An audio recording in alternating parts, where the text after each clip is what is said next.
Student swing channel में सभी का स्वागत है। दोस्तों आज हम डिस्कस करने वाले आपके क्लास 10 का रिवीजन चैप्टर R1। तो चलिए शुरू करते हैं इस चैप्टर को डिस्कस करना। बहुत ही छोटा और बहुत ही इजी चैप्टर है। चलिए हम शुरू करते हैं। देखिए हम कुछ बेसिक जान लेते हैं इस चैप्टर में जो कहा गया है। तो देखिए क्या गया है, पहले हम रेशियो क्या होता है, प्रोपोर्शन क्या होता है उसके बारे में पढ़ेंगे। ठीक है, आपने पिछले क्लास में भी पढ़ा होगा, आगे क्लास में, कि रेशियो मतलब क्या, इस साइन को रेशियो बोलते हैं और इसके साथ आपको प्रोपोर्शन मिलेगा। ये प्रोपोर्शन का साइन ऐसे 4 डॉट होता है, ठीक है, एक साथ जोड़े में होता है दो डॉट, तो इसको बोलते हैं प्रोपोर्शन। और जब सिंगल ये डॉट हो तो इसको सिंगल जोड़ा हो तो इसको बोलता है रेशियो। ठीक है, रेशियो और प्रोपोर्शन। जैसे कि मुझे कोई बोला कि 2:3, ठीक है, तो ऐसे लिखेंगे। और प्रोपोर्शन बोले तो देखिए यहाँ पर प्रोपोर्शन के बारे में दिया है। जैसे कि एक नंबर दिया है कि A/B, उसके बाद इक्वल साइन। इस इक्वल साइन को आप ऐसे भी लिख सकते हो कि A/B, ठीक है, इक्वल साइन लिखो। मान लो आप XY लिए हो, आप मान लो यहाँ पर CD लिए हो, ठीक है, XY लो, CD लो, कुछ भी लो। या फिर आप ऐसे भी लिख सकते हो कि A/B प्रोपोर्शन, ये इक्वल टू साइन है ना, इसको यहाँ पर एक्चुअली प्रोपोर्शन कहते हैं। तो प्रोपोर्शन ये साइन से भी डिनोट कर सकते हो आप, या फिर इक्वल टू दोगे तब भी ये प्रोपोर्शन कहलाएगा। तो A/B प्रोपोर्शन C/D, ठीक है। आप ये दोनों फॉर्म में लिख सकते हो, इक्वल टू भी लिख सकते हो, ये भी लिख सकते हो, ध्यान देना। अभी देखो, जो रेशियो या फिर प्रोपोर्शन के अंदर जो रेशियो होता है ना, वो सेम अनुपात होना पड़ता है। जैसे मान लो देखो 2 नंबर बोला है कि cost of 2 kg, 2 kg rice का दाम है 70 रुपया, ठीक है। फिर बोला है कॉस्ट ऑफ 7 kg, यानी कि 7 kg राइस का जो दाम है 245 रुपये, ठीक है। तो आप kg एक साइड में रखो, यानी कि जो A अनुपात B है, तो A अनुपात B दोनों को आप kg, यानी कि इसका क्वांटिटी आप देख रहे हो। तो देखो 2:7 एक साइड में दिया है अपना, देखो अच्छे से। और इधर दिया है दोनों का प्राइस, यानी कि 70/70 एक साइड में। तो अनुपात या फिर जब भी लिखोगे तो ध्यान रखना कि सेम क्वांटिटी होना चाहिए। इस साइड में दोनों केजी है, इस साइड में दोनों रुपीज़ है, ठीक है। अगर मान लो एक बार रुपीज़ होता, एक बार पैसा होता, तो दोनों को आपको इक्वल करना पड़ेगा, बराबर करना पड़ेगा, तभी ये चलेगा, ठीक है। अभी देखो, ये अगर आगे टफ मैथ्स आएंगे क्वेश्चन तो हम करेंगे जब भी एग्जाम के आगे। अभी इस चैप्टर में जो है वही देखते हैं। तो देखो इस चैप्टर में कुछ नहीं है, बस ये देखो, ये याद रखना है जो मैंने फॉर्मूला पहले ही आपको बता दिया कि A/B, हिंदी में बोलो तो, इंग्लिश में बोलो तो A/B। उसके बाद समानुपात या फिर प्रोपोर्शन बोल दो, ये इक्वल टू साइन देके भी समझा सकते हो आप, ये 4 बिंदु ना देकर। और C/D या फिर C/D, ठीक है। तो इस केस में क्या होता है देखो, तो इसमें एक फॉर्मूला होता है A/B का मतलब देखो, आप A/B लिख सकते हो जब भी। जैसे मान लो 2:3 बोला है, तो इसको आप क्या लिख सकते हो, 2/3 लिख सकते हो। अनुपात का मतलब भाग चिन्ह दे सकते हो, तो वैसे ही A/B को आप A/B, देखो यहाँ पर लिखा है। फिर यहाँ पर इक्वल टू दो, या फिर ये 4 डॉट दे दो, प्रोपोर्शन बोलते हैं इसको। इसके बाद क्या लिखा है, C/D को क्या लिखा है, देखो यहाँ पर C/D लिखा है। मैंने बोला अनुपात मतलब डिवाइड लिख सकते हो, ठीक है। और फिर इसी को आगे इन्होंने ये लिखा है, क्यों लिखा है, क्योंकि इसमें क्रॉस मल्टीप्लिकेशन हुआ है, ठीक है। अगर मुझे कोई बोलता है कि 2/3, मान लो 2x है इधर, ठीक है, और इधर मान लो 5/3x है, तो आप क्रॉस मल्टीप्लाई करते हो ना, तो वही चीज़ें है। ये क्रॉस मल्टीप्लाई करके 3 दूगुना 6 और x स्क्वायर, और जो 3 पंजे 15 लिखते हो।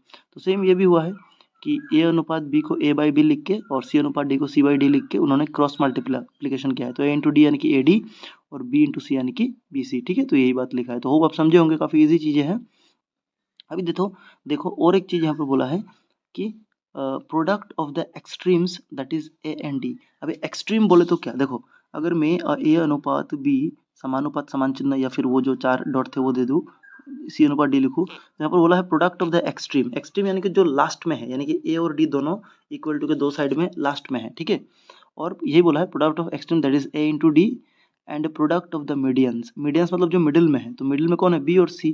तो ये जो डायरेक्ट आपका फॉर्मूला आया है ना, ये तो काफ़ी स्टेप के बाद आया। आप डायरेक्ट लिख सकते हो कि बाहर बाहर वाले मल्टीप्लाई, अंदर अंदर वाले मल्टीप्लाई। यानी कि कोई मुझे बोलता है अगर 2:3 इज इक्वल टू 5:3, इसको आपको प्रोपोर्शन में मतलब तोड़ना है इसको, तो आप बाहर बाहर वाले मल्टीप्लाई कर दो, 3 दूगुना 6 और 3 पंजे 15। तो ये भी आप लिख सकते हो शॉर्टकट में। इसका मतलब यही है जो यहाँ पर लिखा है कि प्रोडक्ट ऑफ द एक्सट्रीम और product of the medians. Medium यानी बीच वाले, एक्सट्रीम यानी कि जो लास्ट में है वो वाले, ठीक है। बाहर बाहर और अंदर अंदर, याद रखो।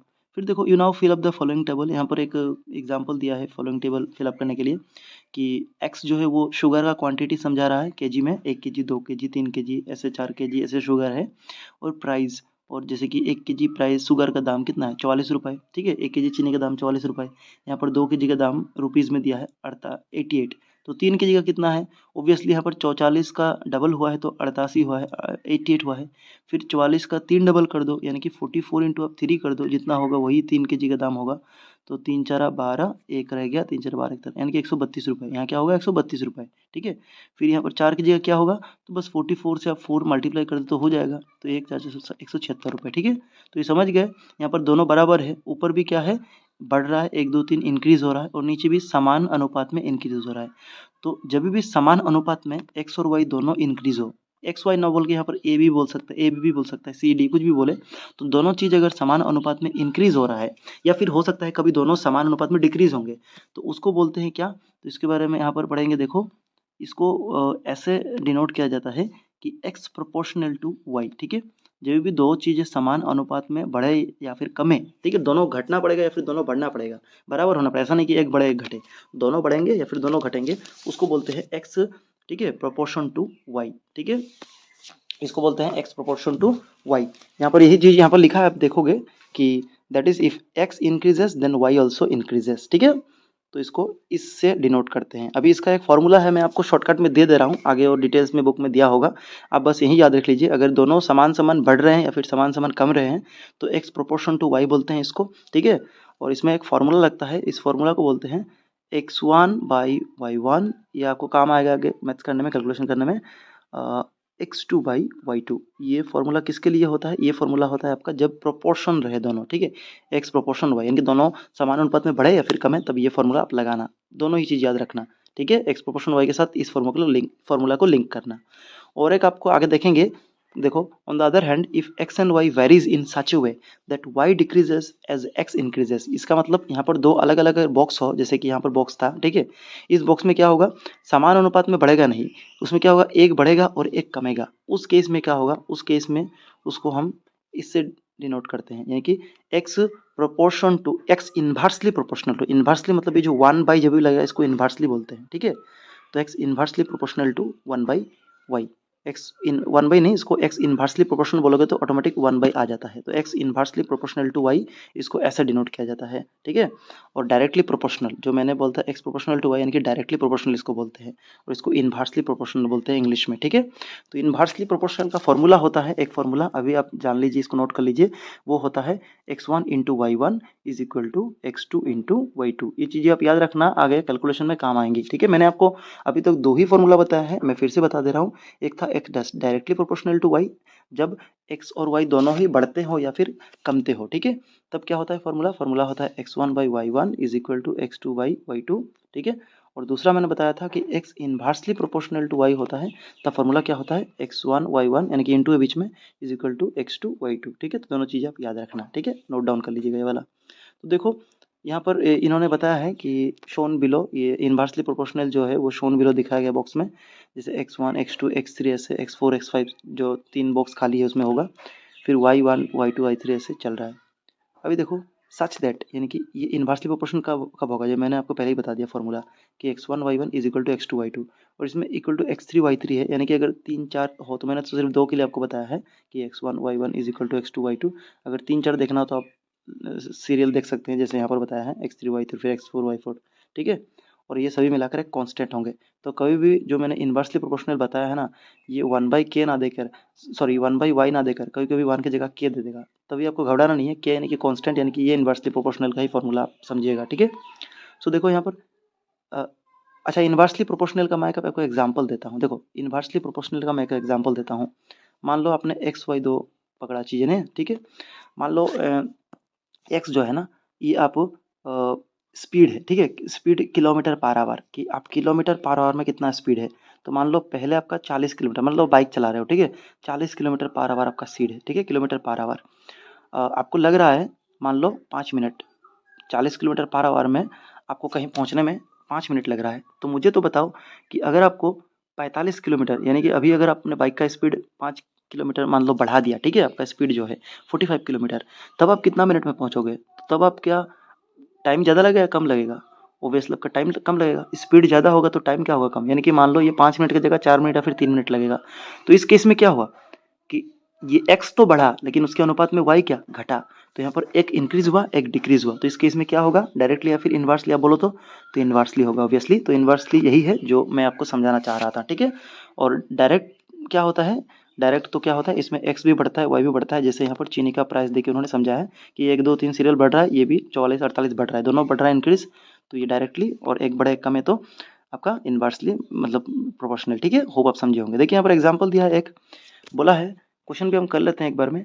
5 person can finish a piece of work in 20 days, यानी कि 5 लोग एक चीज को 20 दिन में कर पा रहे हैं, ठीक है। 5 आदमी एक चीज को 20 दिन में कर रहे हैं। बोला है how many person can finish the work in 1 day, एक दिन में कितने लोग लगेंगे चीजों को करने। तो इसके लिए बेटर है आपको समझने के लिए बॉक्स बना लो, बॉक्स के अंदर एक्स वाई बोल के इसको डाल दो, ठीक है। तो मैंने एक्स वाई मान लिया, एक्स जो मान लो, यहाँ पर पर्सन है तो पहले 5%, तो एक्स को आप पर्सन मान लो कि कितने लोग हैं। और बोला है कि 20 डेज, यानी कि नीचे वाला वाई जो है इसको डेज मान लो, कितने दिन में खत्म हो रहा है, ठीक है। तो पहले बोला है 5%, ये 5 मान लो पहले को। फिर बोला है 5% can finish a piece of 20 days, तो वाई को आप 20 मान लो, डेज को 20 मान लो, ठीक है। पहले वाला दोनों 5 और 20। फिर हाउ मेनी, क्वेश्चन जो बोला है how many person can finish the work in 1 day, फिर लास्ट में 1 डे, यानी कि लास्ट में जो डे दिया है तो नीचे आप डे लिखो, क्योंकि नीचे आपने डे का बॉक्स बनाया था। तो क्या बोला है हाउ मेनी पर्सन, यानी कि ऊपर यहाँ पर आपको ये निकालना है, ये खाली बॉक्स, तो ये खाली बॉक्स को आप क्या पकड़ोगे, देखो जो 5 था ना, ये आपका x1 का काम कर रहा था, ठीक है। जो सेकंड बॉक्स ये का क्या काम करेगा, ये x2 का काम करेगा। इसी तरह जो 20 था ये y1 का काम कर रहा है, और जो 1 है ये y2। ऐसे अगर अलग अलग बॉक्स रहता तो हम x3 y3 ऐसे पकड़ते, ठीक है। तो आपको फॉर्मूला क्या लगाना है यहाँ पर, डायरेक्ट प्रोपोर्शनल या फिर इनडायरेक्ट प्रोपोर्शनल आप बोलो तो आप एक जनरल सा बात सोचो कि 5 लोगों को अगर 20 दिन लग रहा है, तो एक आदमी को क्या लगेगा, ज़्यादा दिन लगेगा या फिर कम दिन लगेगा, ऑब्वियसली बहुत ज़्यादा दिन लगेगा। अगर 5 व्यक्ति करके ज़्यादा लोग हैं वो 20 दिन में कर रहे हैं, तो एक एक दिन में अगर आपको ख़त्म करना है काम, तो आपको 5% से काम नहीं चलेगा, आपको बहुत पर्सन लगेगा, ठीक है, ज़्यादा। तो इसमें एक बढ़ रहा है, यानी कि ये 5 से 20 मतलब लोग अगर घटे हैं आपको, ठीक है, एक मतलब दिन घटा है, एक दिन में आपको ज़्यादा लोग लगेंगे, पहले 5 लोग लगते थे, अभी ज़्यादा लोग लगेंगे, ठीक है, दिन घटा है इधर। तो ये क्या होगा, इनडायरेक्टली प्रोपोर्शनल होगा, यानी कि इन्वर्सली प्रोपोर्शनल, ठीक है। तो यहाँ पर जैसे दिया है देखो, we know that if number of person increases, अगर लोग बढ़ेंगे then required time to finish the work decreases, यानी कि जितना लोग ज़्यादा होगा इतना कम दिन में होगा। जैसे यहाँ पर ये एक दिन में ही हो रहा है, क्यों एक दिन में काम हो रहा है, क्योंकि ज़्यादा लोग लगेंगे ऑब्वियसली, और पहले वाला जो था 20 दिन लग रहा था, ठीक है, क्योंकि इसमें 5% थे, कम लोग थे। तो देखते हैं कितना, हिसाब करो आप, तो फॉर्मूला लगा दो। क्या बोला था मैंने इन्वर्सली के लिए, x1 y1 is equal to x2 y2। Formula लगाओ तो x1 क्या पकड़ा था, अभी थोड़ा आगे मैंने जो बॉक्स बना के दिखाया था उसमें ऊपर वाला पर्सन पकड़ा था आपने, नीचे वाला डेज पकड़ा था, ठीक है। तो इसमें x पकड़ा था, इसमें y, x क्या था आपका 5 डेज, तो x1 की जगह 5 बैठाओ, इंटू y1 क्या होगा, 5% कितना दिन में खत्म कर रहे थे 20 डेज, तो 5 इंटू 20 होगा, इक्वल टू देखिए x2 जो यहाँ पर निकालना था, तो x2 की जगह x2 रख दो, इंटू y2 आपको एक दिन करना था, ठीक है, 1 2 तो 1 लिखो। तो आप कैलकुलेशन करोगे तो 5 20 करोगे तो 100 होगा मल्टीप्लाई, और उधर x2 एक है x2 हो जाएगा, ठीक है। यानी कि आपको कितना आदमी लगेगा, हाउ मेनी पर्सन, कितना लोग लगेगा एक दिन में करने के लिए, 100%। तो आप समझे होंगे, देखिए यहाँ पर ये भी यही कैलकुलेशन इन्होंने करके दिखाया है, इन्होंने यही कैलकुलेशन कराया है जो मैंने आपको करवाया, ठीक है। तो बॉक्स बना के करोगे तो आपका ईजी होगा। अभी आ जाओ आपका एक्सरसाइज में, देखो एक्सरसाइज का क्वेश्चन भी करते हैं। बोला है which of the following ratios are in proportion, कौन सा प्रोपोर्शन में है। प्रोपोर्शन बोले तो ये, और जो ए अनुपात बी प्रोपोर्शन सी अनुपात डी, ये इसका बात कर रहा है। तो कौन सा प्रोपोर्शन में है, देखो तो ए वाला प्रोपोर्शन में है क्या, तो प्रोपोर्शन चेक करने के लिए आप एक काम करो, 12:21 को 12/21 लिखो। ये प्रोपोर्शन यानी कि इक्वल चिन्ह, इक्वल साइन दे सकते हो, या फिर ये 4 डॉट भी दे सकते हो, एक ही बात है। और इधर 32/56 क्या है, 32/56। अब इसको काटो, 12 और 21 को काटो, किसका टेबल में 12 और 21 आता है, तो 3 का टेबल बोलोगे तो 3 4 12 और 3 7 21, यानी कि 4/7। और इधर काटोगे 32 और 56 को, 56 को, तो 8 के टेबल में 4 8 जा 32 और 7 8 जा 56, यानी कि देखो इधर भी 4/7 इधर भी 4/7, यानी कि दोनों प्रोपोर्शन में है। तो हमें बोला था which of the following are in proportion, तो एक नंबर करेक्ट है प्रोपोर्शन। सेकंड वाला आप चेक करके देखना, तो क्या होगा, सेकंड वाला चेक करोगे तो 80/30 लिख दो आप, प्रोपोर्शन में है। फिर इक्वल टू देखिए 14/21, इसको काटो, तो ये तो 7 से कट रहा है, 7 दूना 14 3 7 21, और ये आपका 6 से कटोगे तो 3 6 18, ठीक है, 5 6 30। तो देखो दोनों बराबर है क्या, इधर 3/5 इधर 2/3, और काट नहीं सकते और ऐसे बराबर नहीं है, तो ये प्रोपोर्शन नहीं है, तो ये नहीं होगा, ठीक है। अगर एमसीक्यू है, ये मान लो A B C D 4 option है, तो इसमें से कौन सा प्रोपोर्शन में है, तो ये है। फिर ये वाला भी आप चेक करके देख लेना, तो ये चेक करके देखोगे तो 22/33 बैठाओ इक्वल टू देखिए अब 33/24 बैठाओ, इसको काटो तो 11 के टेबल में 2 11 22 3 11 33 और ये काटोगे तो 3 का टेबल में 3 11 33 और 3 8 24। तो देखो यहाँ पर 2/3 और 11/8 बराबर नहीं है, यानी कि ये भी आपका प्रोपोर्शन नहीं होगा, ठीक है, सिर्फ एक ही था अभी तक प्रोपोर्शन में। फिर अब चौथा वाला भी चेक कर लो कि 24 बाई क्या है आपका 28, ठीक है, इक्वल टू आपका 20/25, इसको काटो तो 20/20 आपका 5 के टेबल में आराम से जा रहा है, 4 बजे 20 और 5 बजे 25 और ये काटोगे तो 4 के टेबल में 4 6 24 4 7 28, ये 6/7 और नहीं काट सकते, ये भी नहीं कर सकते, वैसे भी ये समान नहीं है, प्रोपोर्शन नहीं है, तो नहीं होगा, यानी कि यहाँ पर ऑप्शन नंबर ए ही आपको सिलेक्ट करना था अगर एमसीक्यू टाइप में क्वेश्चन हो तो। फिर देखो next, which of the following sets of numbers are in proportion, तो ये भी प्रोपोर्शन में चेक करना है। देखो 4 नंबर है, यानी कि इसको ए बी सी डी मान लो और इसको जब जैसे मैंने 1 नंबर वाला करवाया वैसे ही करो, तो इसको 2/6 मान लो प्रोपोर्शन में है इक्वल टू 6/8, तो काटो तो 2 का टेबल में 2 एकम 2 3 दुगना 6, ये 6 को काटोगे 2 के टेबल में 3 दुगना 6 4 दुगना 8, तो ये बराबर है क्या, नहीं है, तो ये बराबर नहीं है, तो ये प्रोपोर्शन में नहीं होगा। सेकंड वाला देखो तो ये काटोगे तो 10/20 है, ठीक है, इसको और 30 आपका 60 है, 30 से 60 2 बार जाएगा, 30 दुगना 60, 30 से कम 30 ऊपर एक रहेगा, इधर 10 से कम 10 2 दुगना 20, यानी कि 1/2 है दोनों बराबर, तो ये प्रोपोर्शन में होगा, ठीक है। अगर एमसीक्यू टाइप है 1 2 3 4 तो उसमें 2 सिलेक्ट आपका करेक्ट हो जाएगा।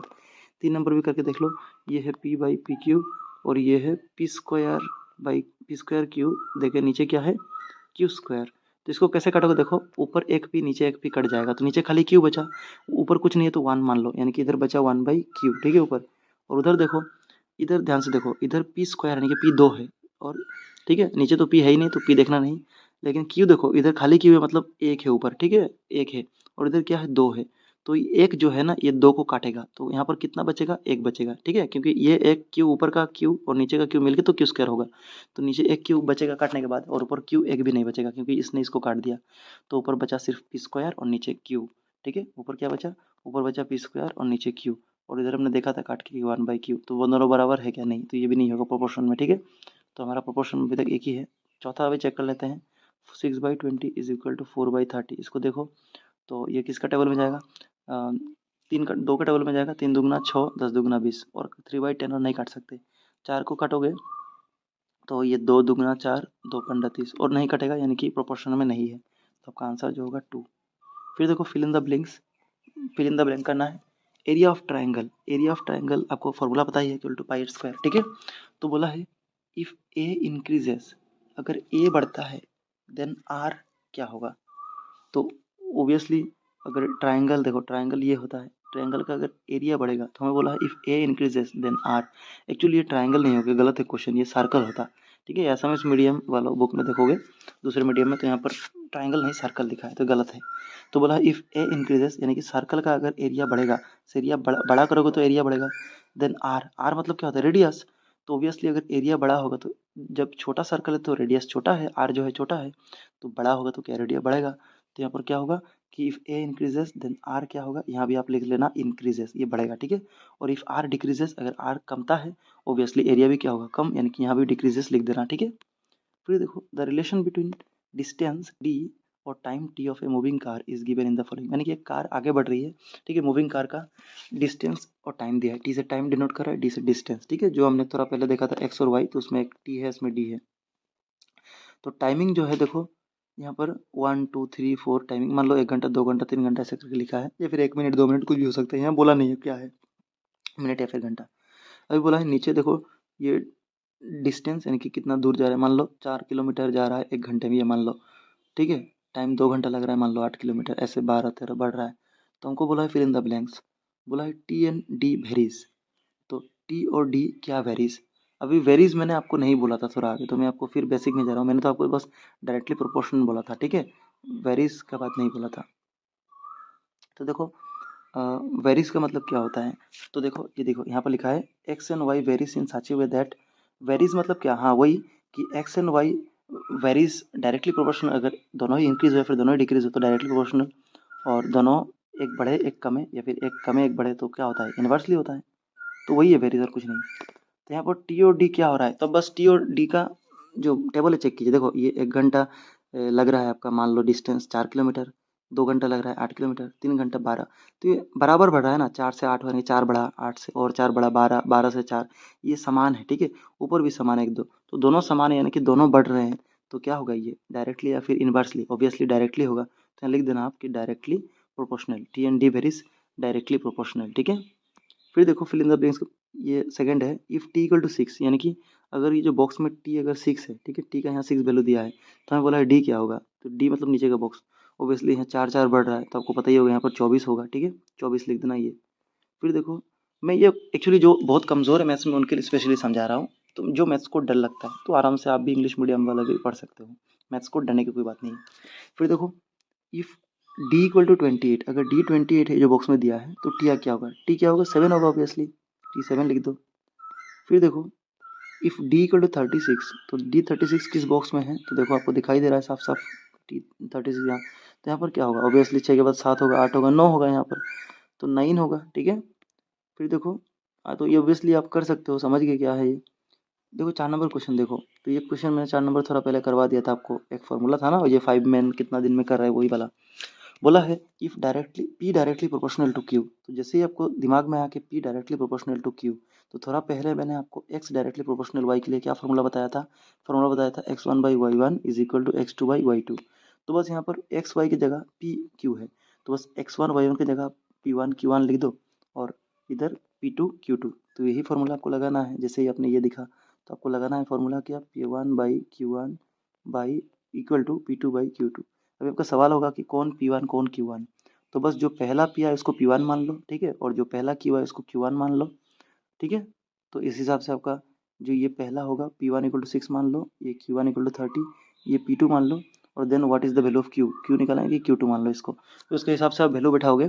तो P1/Q1 क्या हो जाएगा, आप अगर P1/Q1 is equal to P2/Q2 बैठा रहे हो फॉर्मूला, तो P1/Q1 बोले तो 6/Q1 क्या होगा, Q1 आपका 30 है, ठीक है, 6/30 इक्वल टू P2 बोले तो 2 होगा, और Q2 तो आपको निकालना है, तो Q2 का Q2 रख दो। अब ये 6 से 30 काटो, तो 6 का डबल में 6 कम 6 और 5 6 30, तो 6 से 5 बार जाएगा नीचे तो 30, तो 1/5 रहेगा इधर, और इधर क्या 2/Q2। तो आप क्रॉस मल्टीप्लाई कर दो, तो Q2 से 1 मल्टीप्लाई करोगे तो Q2 है कि Q2 हो जाएगा, और इधर इक्वल टू 5 2 जा 10, यानी कि Q2 इक्वल टू 10 हो जाएगा, ठीक है। तो यहाँ पर ऑप्शन 10 हो जाएगा। लिख देखो, the value of y in the blank space, blank space में वाई का वैल्यू क्या होगा, तो देखो अच्छे से, 1 2 3 4, ये मतलब 1 के बाद 2, 2 के बाद 4, 4 के 8 हुआ है, ठीक है। अभी आपको नीचे वाला ट्रेंड सेट करना है, कैसे हुआ है देखो, तो आप अच्छे से देखोगे, तो ये 1 इसको अगर x/y मान लो, ठीक है, अगर x/1 मान लो, जब डायरेक्टली प्रोपोर्शनल होता है तो हम क्या करते हैं, x1/y1 मानते हैं, तो ये पहला वाला मान लो x1, और बाद वाला है 32 जो नीचे y1 मान लो, और बीच में डिवाइड तो साइन आप दे दो, तो क्या होगा 1/32 है, 32 है पहला वाला। सेकंड वाला देखो 2/30 16 है, तो 2/16 को काटोगे तो 2 एकम 2, 8 दूना 16, यानी कि 1/8 हुआ, ठीक है। फिर 4 को काटोगे तो 4 एकम 4, 4 दूना 8, यानी कि 1/2 हुआ। तो इस हिसाब से तो हम नहीं काट सकते, तो दूसरा हिसाब देखना होगा। इसको अलग अलग तरीके से आप देखो तो आंसर मिल जाएगा। इधर से देखो 32 से 16 हुआ है, यानी कि आप इधर से उल्टा देखोगे तो 16 का डबल है 32, ठीक है। फिर इधर से देखोगे तो 8 का डबल 16 हुआ है, ठीक है। इधर से देखो 8 से 16 हुआ है, तो मतलब डबल हुआ है, तो किसका डबल 8 है, ऑब्वियसली 4 होगा आंसर। यहाँ पर बॉक्स में 4 बैठा हो, तो देखो अभी 4 का डबल 8, 8 का डबल 16, 16 का डबल 32, ये डबल डबल चल रहा है बराबर, तो यहाँ पर 4 होगा ऑप्शन में, ठीक है। अभी ज़्यादा दिमाग नहीं लगाते हैं, हमें जैसे भी आंसर मिलने से हुआ, ये तो हमको मिल गया 4। तो इसके साथ ही आपका R1 एक्सरसाइज इतना ही छोटा है और कुछ नहीं है, R2 करेंगे इसके बाद।